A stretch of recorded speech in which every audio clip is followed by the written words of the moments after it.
اور اب اللہ رب العزت تذکرہ کر رہے ہیں آدم علیہ السلام کے دو بیٹوں کا۔ آدم علیہ السلام کے دو بیٹوں کا نام آپ لوگ جانتے ہوں گے، کیا نام تھا؟ حابیل اور قابیل۔ اگرچہ ان دونوں کا نام قرآن و حدیث میں کہیں پہ بھی نہیں آیا، لیکن اسرائیلی روایات سے، تاریخی روایات سے انہی کے نام معلوم ہوتے ہیں۔ حقیقت حال اللہ ہی بہتر جانتا ہے۔ اور یہاں پہ ایک بات اور نوٹ کرنی ہے آپ نے کہ آیت نمبر 23 جو ابھی ہم نے پڑھی ہے 23، وہاں پہ اللہ نے کہا کہ موسیٰ علیہ السلام نے جب لڑنے کا حکم دیا، شہر میں داخل ہونے کا حکم دیا، ان لوگوں نے انکار کیا، تو دو آدمی جو اللہ سے ڈرنے والے تھے، جن پہ اللہ نے انعام کیا تھا، انہوں نے کہا ہمت کرو، داخل ہو جاؤ۔ اللہ نے کہا رجلان، دو آدمی، نکرہ، اللہ نے ان کے نام نہیں بتائے، ان کی تحدید نہیں کی۔ تو یہاں پہ پھر وہ تفسیری قاعدہ رسول آئے گا کہ ابہموا ما ابہم اللہ، جس چیز کو اللہ نے مبہم رکھا ہے، بیان نہیں کیا، اس کو مبہم ہی رہنے دو۔ اچھا، اب یہ حابیل اور قابیل کا کیا معاملہ ہے؟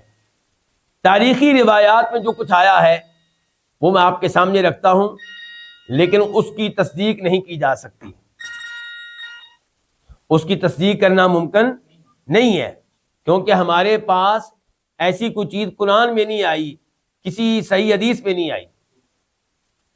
وہ کیا آیا کہ آدم علیہ السلام اور اماں حوا، ان سے اولاد پیدا ہوتی تھی جوڑا جوڑا، ایک ہی بار کیا پیدا ہوتا ہے، ایک لڑکا اور ایک لڑکی۔ اس ایک لڑکے اور ایک لڑکی کو جو ایک ہی بار پیدا ہوتے، ان کو بہن بھائی قرار دیا جاتا، اور جو دوسری بار لڑکا اور لڑکی پیدا ہوتے ان کو آپس میں بہن بھائی قرار دیا جاتا۔ اور اصول یہ تھا کہ شادی کے لیے ہر کوئی اپنی بہن سے شادی نہیں کرے گا، بلکہ دوسرے کی بہن سے شادی کرے گا۔ تو اب ہوا یہ کہ قابیل جب پیدا ہوا تو اس کے ساتھ جو لڑکی پیدا ہوئی وہ بڑی خوبصورت تھی، اور جو لڑکی حابیل کے ساتھ پیدا ہوئی وہ اتنی خوبصورت نہیں تھی۔ اس زمانے کے اصول کے مطابق قابیل کو شادی کرنی چاہیے تھی کس سے؟ حابیل کی بہن سے، اور حابیل کو شادی کرنی چاہیے تھی قابیل کی بہن سے۔ لیکن قابیل نے جب دیکھا کہ میری بہن خوبصورت ہے اور وہ تو خوبصورت نہیں ہے، تو اس نے کہا میں تو اسی سے شادی کروں گا۔ معاملہ آدم علیہ السلام کے پاس پہنچا تو انہوں نے کہا کہ تم لوگ اپنی اپنی قربانی اللہ کی راہ میں پیش کرو، اور اس زمانے کے دستور کے مطابق اللہ تعالیٰ کی طرف سے آگ آیا کرتی تھی، اور اس قربانی کو وہ نگل لیتی تھی، کھا لیتی تھی، جو قربانی اللہ تعالیٰ کے ہاں قابل قبول ہوتی۔ تو آگ آئی اور اس نے حابیل کی قربانی کو کھا لیا، اس کا مطلب ہے اس کی قربانی قبول ہو گئی، اور قابیل کی قربانی کو نہیں کھایا، اس کا مطلب یہ ہے کہ اس کی قربانی قبول نہیں ہوئی۔ اس سے قابیل کے دل میں حسد پیدا ہو گیا، کس کے خلاف؟ حابیل کے خلاف، اور معاملہ لڑائی تک، قتل تک جا پہنچا، اور قابیل نے اعلان کیا کہ میں تمہیں قتل کروں گا۔ حابیل نے کہا کہ اگر تم مجھے قتل کرو گے، قتل کے لیے اپنا ہاتھ بڑھاؤ گے، تو تم گناہ لو گے، میں ایسی کوئی حرکت نہیں کروں گا، میں تمہیں قتل کرنے کی کوشش نہیں کروں گا۔ تم قتل کرنے کی کوشش کر رہے ہو، تمہیں اپنا گناہ بھی ملے گا، میرا گناہ بھی ملے گا۔ میرا گناہ بھی ملے گا، اس کا کیا مطلب ہے؟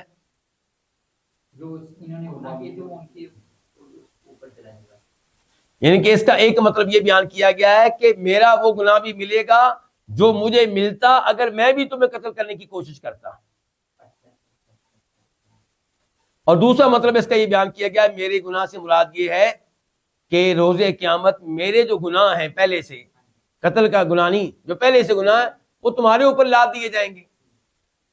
جیسا کہ حدیث میں آتا ہے، حدیث مفلس میں، کہ روز قیامت ایک آدمی آئے گا اور اس کے نامہ اعمال میں بڑی نیکیاں ہوں گی، لیکن جب اللہ تعالیٰ کے سامنے پیش ہوگا تو وہ لوگ پہنچ جائیں گے جن پہ ظلم کرتا رہا، جن کے ساتھ زیادتیاں کرتا رہا۔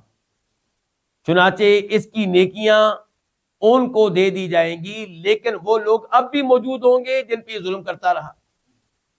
کئیوں کو تو نیکیاں مل گئیں اور کئی اب بھی موجود ہیں، اور نیکیاں اس کی ختم ہو چکی ہیں، تو پھر ان کے گناہ اس کے اوپر لا دیے جائیں گے، اس ظالم کے اوپر۔ تو شاید یہی کہنا چاہتے ہیں یہ بھائی جو جن کو قتل کرنے کی کوشش کی جا رہی ہے اور جو قتل ہوئے۔ اچھا، اب باقی گفتگو تو ٹھیک اپنی جگہ پہ، لیکن کیا وہ واقعی حابیل قابیل تھے؟ اللہ عالم۔ کیا یہی معاملہ تھا حسد کا؟ اللہ عالم۔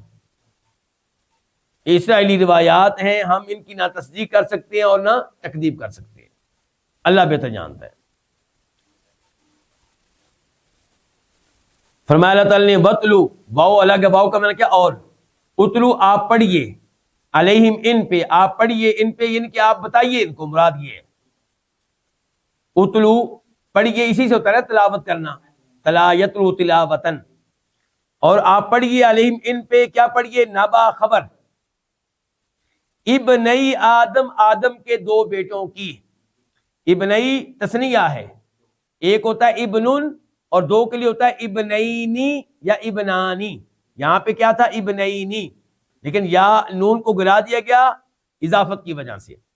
فرمایا وَاتْلُ عَلَيْهِمْ، اور آپ ان کو بتائیے، ان پہ پڑھیے آدم علیہ السلام کے دو بیٹوں کی خبر، بالحق کی، حق کے ساتھ۔ کیا مطلب؟ حق کے ساتھ پڑھیے، حق کے ساتھ بتائیے، کمی بیشی نہیں کرنی، جو درست بات ہے وہ بتانی ہے۔ اذ، جب،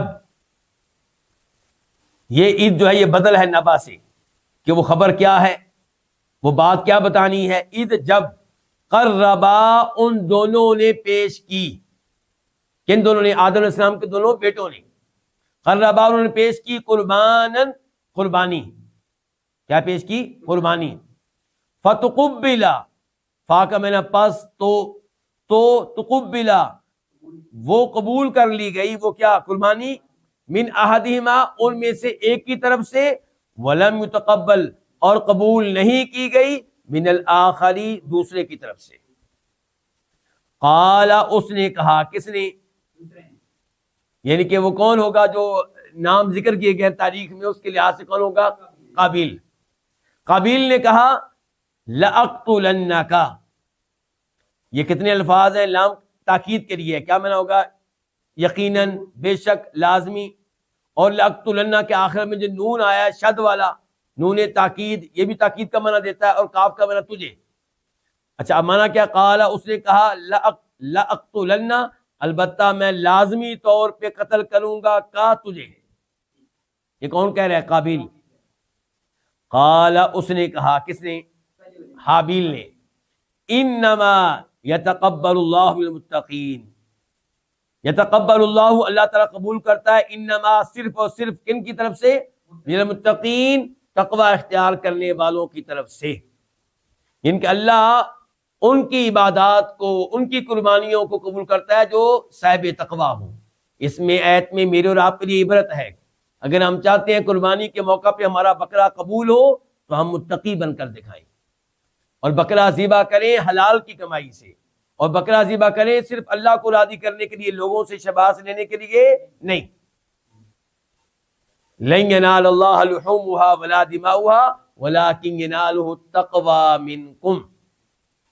اور دوسرے نمبر پہ یہ پتا چلا کہ اللہ تعالیٰ اگر آپ کے کسی رشتہ دار کو، آپ کے کسی بھائی کو، آپ کے کسی دوست کو شان دے، مقام دے، تو حسد نہیں کرنا چاہیے۔ وہ عالم دین بن کے آپ نہیں بن سکے، اس کے بچے حافظ قرآن بن کے آپ کے نہیں بن سکے، تو آپ نے حسد نہیں کرنا۔ آپ اپنی اولاد کی محنت کریں، آپ اللہ سے یہ دعا کریں کہ یا اللہ جو نعمت تو نے اس کے بچوں کو دی ہے، میرے بچوں کو بھی دے، جیسے تو نے ان کے بچوں کو حافظ قرآن بنایا، یا اللہ میرے بچوں کو بھی بنا۔